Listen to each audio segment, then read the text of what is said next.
Como resolver conflitos entre irmãos, conflitos na igreja. É sobre isso que nós vamos falar aqui neste vídeo. Seja muito bem-vindo.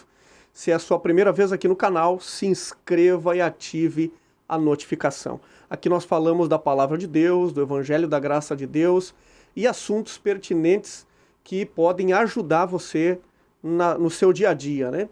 E hoje nós vamos falar sobre os conflitos no meio da igreja, como a gente pode lidar com eles. E o primeiro texto que eu quero ler aqui com vocês é 2 Coríntios, capítulo 5, versículo 18, que diz o seguinte: E tudo isso provém de Deus, que nos reconciliou consigo mesmo por Jesus Cristo e nos deu o ministério da reconciliação.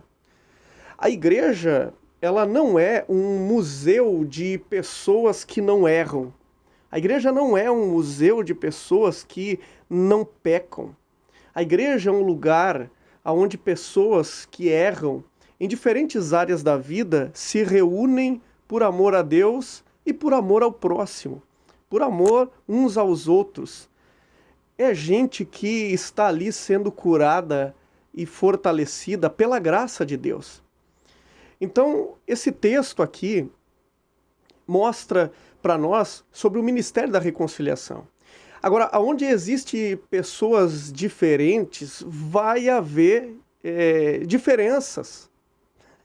Vai haver diferenças. Onde existem diferenças, pode haver conflitos. Na maioria das vezes haverá conflitos. É impossível que não haja. Mas há uma boa notícia no Evangelho. O Evangelho é um ministério, um serviço de reconciliação. Não apenas entre Deus e o homem, mas entre o homem e o homem, entre as pessoas. Então, quando nós entendemos que Deus não está tratando conosco segundo os nossos erros, preste atenção nisso, Deus não está tratando com você segundo os seus erros, mas segundo a obra consumada de Cristo. Então, essa verdade nos capacita a fazer o mesmo com o outro. Afinal de contas, se Deus não está tratando comigo segundo os meus erros, eu, com essa verdade dentro de mim, eu não trato o outro segundo os erros dele também. E eu quero que você lembre de uma coisa. Eu anotei aqui, inclusive: se Deus não te condena, quem é você para condenar o seu irmão? Quem é você? A restauração é sempre a melhor, é a maior punição. Essa é a maior punição, a restauração.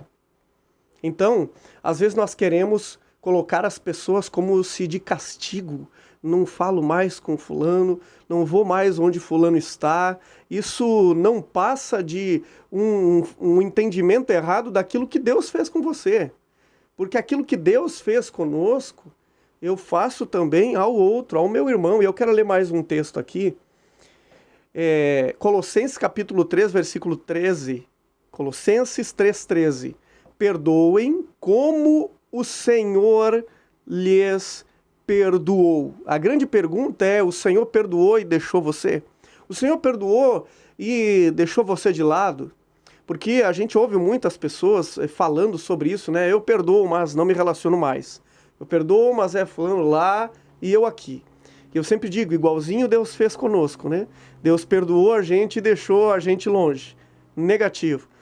O Senhor nos perdoou e a palavra de Deus diz: perdoem como o Senhor lhes perdoou. Conflitos vão acontecer, mas não precisamos tratá-los como o mundo trata, como pessoas que não conhecem a Deus tratam. Nós não precisamos tratar os conflitos com um coração segundo a impiedade, mas com um coração com a graça de Deus. Nós não perdoamos para nós sermos perdoados. Nós perdoamos porque nós também já fomos perdoados. Então, quando alguém fere você, lembre-se, Jesus já resolveu o maior conflito. O maior conflito ele já resolveu, que é com quem? Com Deus, o Pai. E se Jesus resolveu esse maior conflito, os conflitos menores, podem ser resolvidos agora pela graça de Deus. Foque na restauração das pessoas. Foque na restauração da pessoa. E eu quero ler mais um texto ainda. Vamos ler mais um texto, gente. Deixe seu comentário aqui sobre isso, sobre esse tema aqui. Coloque seu comentário. Eu estou dando aqui textos, bases do Evangelho para isso, tá?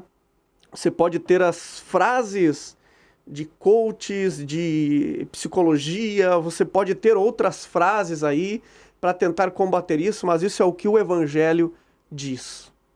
Nós estamos num caminho da maturidade no Evangelho, caminho da maturidade na graça. E aí nós temos Mateus capítulo 18, versículo 15, que é muito conhecido e diz assim: se teu irmão pecar contra ti, vai e repreende-o. Conversa com ele, fale com ele, direto com ele, não dele, mas fale com ele. Repreenda-o entre ti e ele só, entre ti e ele só. Se te ouvir, ganhaste o teu irmão. Eu quero ler mais desse texto aqui, deixa eu colocar todo o texto aqui. Vamos ler então. O texto que nós lemos, agora vamos para o 16, versículo 16, né? Mateus 18, 16. Mas se não te ouvir, leva ainda contigo 1 ou 2, para que pela boca de 2 ou 3 testemunhas toda a palavra seja confirmada. E se não escutar, dize à igreja, e se não escutar a igreja, considere-o como um gentil ou publicano. Quer dizer, não teve acerto, né? O coração endureceu, tá? Então esse texto, gente, ele não é uma licença para julgamento. Não é uma licença para julgamento. Ele é um chamado para maturidade.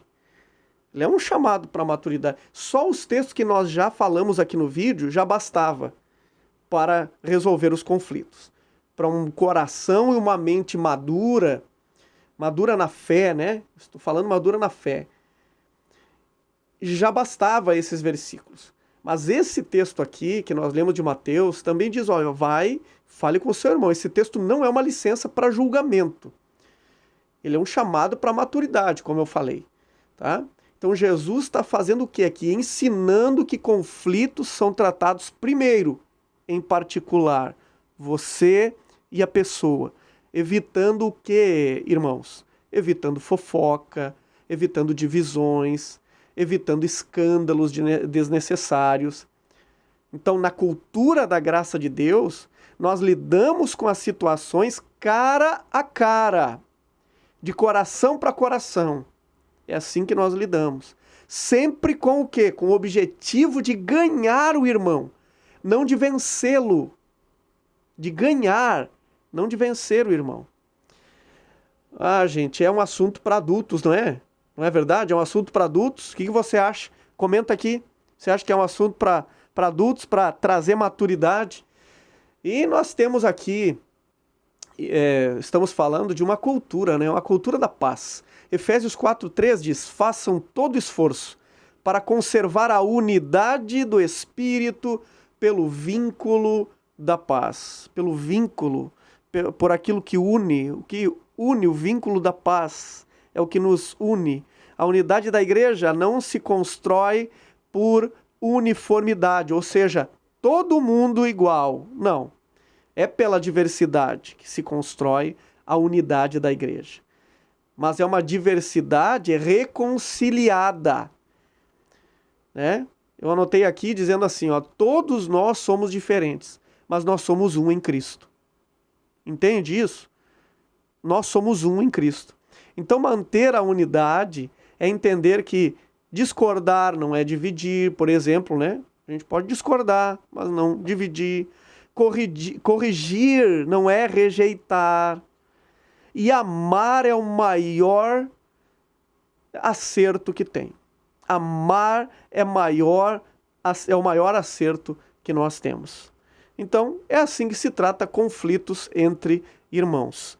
Tá bom, gente? E a gente podia falar muito também sobre isso, né? Muita coisa sobre isso, mas deixa aqui o seu comentário sobre isso, curte esse vídeo, compartilha esse vídeo aqui, gente, manda para alguém e até o próximo vídeo.